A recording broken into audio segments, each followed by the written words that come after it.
Friends, EPFO के द्वारा समय समय पे अपने कुछ रूल्स में बदलाव किए जाते हैं, कुछ नए नए अपडेट्स लाए जाते हैं। अब इनमें से कुछ अपडेट तो अच्छे होते हैं, कुछ खराब होते हैं और कुछ बहुत ही अच्छे होते हैं। अब ऐसे ही ईपीएफओ ने अपने डेट ऑफ बर्थ करेक्शन को लेकर के एक बहुत ही बड़ा बदलाव कर दिया है। क्या बदलाव किया है, क्यों करना पड़ा है बदलाव, और अब से आपको क्या क्या कुछ डॉक्यूमेंट्स लगेंगे, इसके लिए ईपीएफओ ने एक सर्कुलर जारी किया है, जिसमें कि सारा ही डिटेल्स ईपीएफओ ने लिख दिया है। आज के इस नए वीडियो में हम जानने वाले हैं।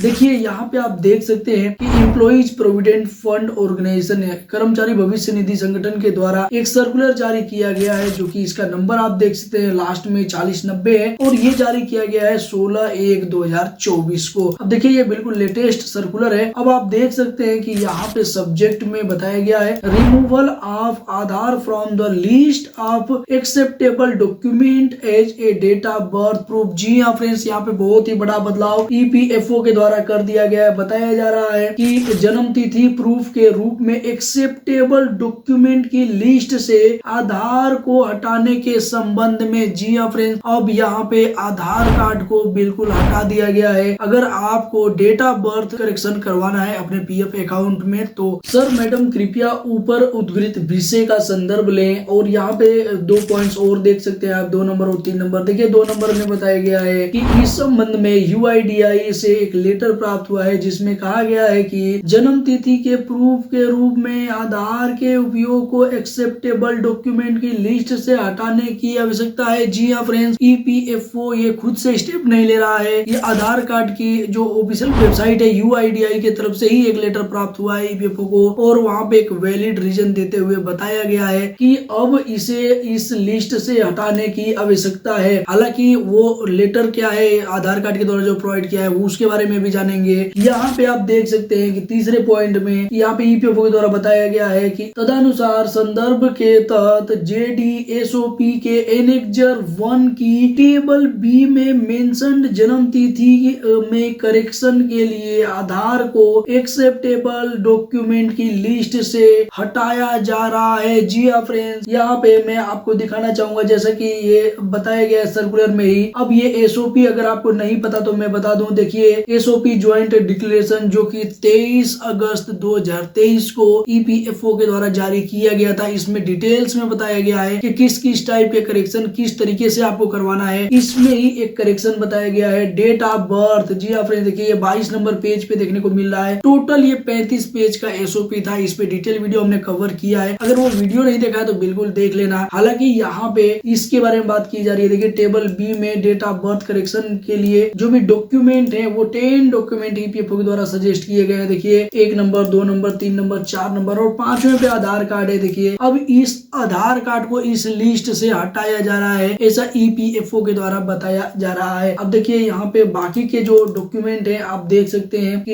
यहाँ पे दिए हुए हैं। देख सकते हैं यहाँ पे 7 नंबर, 8 नंबर, 9 नंबर और 10 नंबर, यानी कि ये 10 डॉक्यूमेंट से अब एक डॉक्यूमेंट हट जाएगा, यानी कि अब आप 9 डॉक्यूमेंट के माध्यम से करेक्शन करवा पाएंगे, आधार कार्ड के माध्यम से बिल्कुल भी नहीं करवा पाएंगे। अब देखिए इसका जो रीजन है ईपीएफओ को क्या दिया गया है आधार कार्ड की टीम के द्वारा, देखिए यहाँ पे ये भी लगा दिया गया है इस सर्कुलर में ही। दूसरे पेज पे आपको देखने को मिलेगा unique identification authority of India UIDAI headquarter से ये लेटर है वो प्राप्त हुआ है। सर्कुलर नंबर, आधार कार्ड का सर्कुलर नंबर यहाँ पे देखने को मिल रहा है 8, जो कि 2023 में ये जारी हुआ था। अब इसमें भी सब्जेक्ट में आप देख सकते हैं accepting Aadhaar as a proof of date of birth regarding, इसके रिगार्डिंग ही बताया गया है कि आधार कार्ड को जन्म तिथि के प्रूफ के रूप में एक्सेप्ट करने के संबंध में। अब यहाँ पे जो एक्सेप्शन बताया गया है इसके बारे में डिटेल्स में, जो कि आधार कार्ड के द्वारा बताया गया है, यह देखा गया है कि एयूएस केयूएस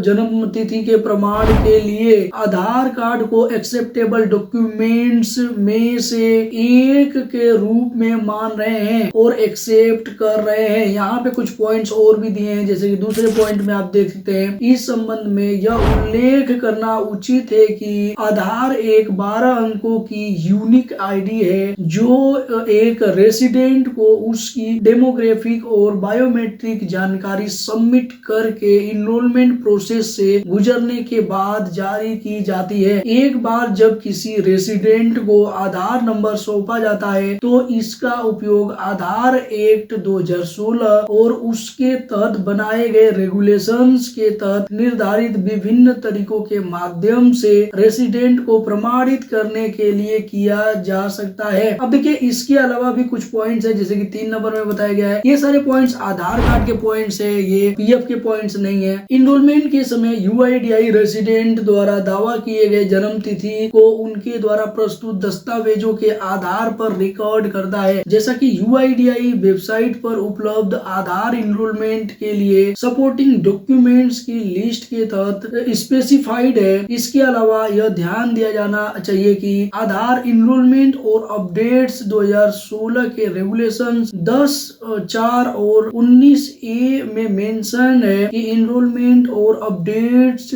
डेटा का वेरिफिकेशन शेड्यूल 3 में दिए गए रेगुलेशंस के अनुसार किया जाएगा। अब यहाँ पे कुछ और भी पॉइंट्स दिए गए हैं। यहाँ पे 4था नंबर पॉइंट्स में आप देख सकते हैं, बताया गया है कि इस संबंध में यूआईडीआई के माध्यम से MEITY द्वारा जारी कार्यालय ज्ञापन का दिनांक भी देखने को मिल रहा है आपको यहाँ पे, जो कि 20/12/2018 की बात की गई है की ओर ध्यान आकर्षित किया गया है, जिसमें कहा गया है कि आधार संख्या का उपयोग सर्टिफिकेशन के अधीन किसी व्यक्ति की पहचान स्थापित करने के लिए किया जा सकता है और इस प्रकार इसके जन्म तिथि का प्रमाण नहीं है। जी हाँ फ्रेंड्स, यहाँ पे कहीं न कहीं जोर दे करके बताया गया है कि भैया अब जो आधार कार्ड है वो केवल और केवल पहचान का प्रूफ है, आपका जन्म तिथि का प्रूफ बिल्कुल भी नहीं है। हालांकि अभी लेटेस्ट वीडियो में हमने जाना था कि आधार कार्ड का जो कुछ रूल्स है, रेगुलेशंस है, उसमें भी बदलाव किए गए हैं और उसमें भी ये सारे पॉइंट्स ऐड कर दिए गए हैं। और अब आप आधार कार्ड नया प्रिंट करोगे तो वहां भी लिखा हुआ आ जाएगा कि भैया ये जन्म तिथि का प्रूफ नहीं है। देखिए इसके अलावा भी आप देख सकते हैं 5वें नंबर पे बताया गया है कि आधार एक्ट 2016 के इस पहलू को हाल के निर्णयों में विभिन्न उच्च न्यायालयों द्वारा दोहराया गया है। रिसेंट उदाहरण माननीय हाई कोर्ट ऑफ बॉम्बे द्वारा महाराष्ट्र स्टेट बनाम unique identification authority of India और अन्य के मामले में दिया गया है। अब यहाँ पे 6ठे पॉइंट्स में भी आप देख सकते हैं, उपरोक्त को ध्यान में रखते हुए यह आवश्यक है कि जन्म तिथि के प्रमाण के रूप में आधार के उपयोग को स्वीकार्य दस्तावेजों की सूची से हटा दिया जाए। और यहाँ 7वें में बताया जा रहा है कि यह सक्षम अथॉरिटी के अप्रूवल से जारी किया जाता है। तो कहीं न कहीं अब बताया जा रहा है कि भैया आप आधार कार्ड यूज नहीं कर सकते हो, आधार कार्ड को बिल्कुल भी डेट ऑफ बर्थ प्रूफ के यूज में नहीं लाया जा सकता है। तो फ्रेंड्स यही एक कारण है जिसकी वजह से अब EPFO के द्वारा भी अब सख्त एक्शन लिया जा रहा है। और यहाँ पे देखिए ये जारी किया गया है, संजीव यादव जी का साइन भी है, डायरेक्टर है, और यहाँ पे आप देख सकते हैं डिटेल्स भी आपको मेंशन देखने को मिल जाएगा। तो इसलिए EPFO के द्वारा ये स्टेप लिया गया है और अब जो कि आधार कार्ड को यहाँ पे सम्मिलित किया गया था इस लिस्ट में, अब इस लिस्ट से बाहर किया जा रहा है। तो फ्रेंड्स यदि अब आपको डेट ऑफ बर्थ करेक्शन करवाना है तो ये जो भी लिस्ट है आप ध्यान से देख लीजिए, इसमें केवल और केवल आधार कार्ड को हटा दीजिए, बाकी इसके अलावा जो भी ये लिस्ट में नाम दिए गए हैं इन डॉक्यूमेंट्स को लेकर के अपना करेक्शन आप करवा सकते हैं। फिर भी कोई डाउट है तो नीचे कमेंट बॉक्स में कमेंट करके बता सकते हैं। इस वीडियो को आप अपने दोस्त मित्रों के साथ फ्री आपको किसी प्लेटफॉर्म पे शेयर कीजिए जिससे कि उनको भी पता चल पाए, वो भी जागरूक हो पाए। इसी के साथ मिलते हैं किसी नेक्स्ट इन्फॉर्मेटिव वीडियो में, तब तक के लिए जय हिंद, जय भारत, वंदे मातरम।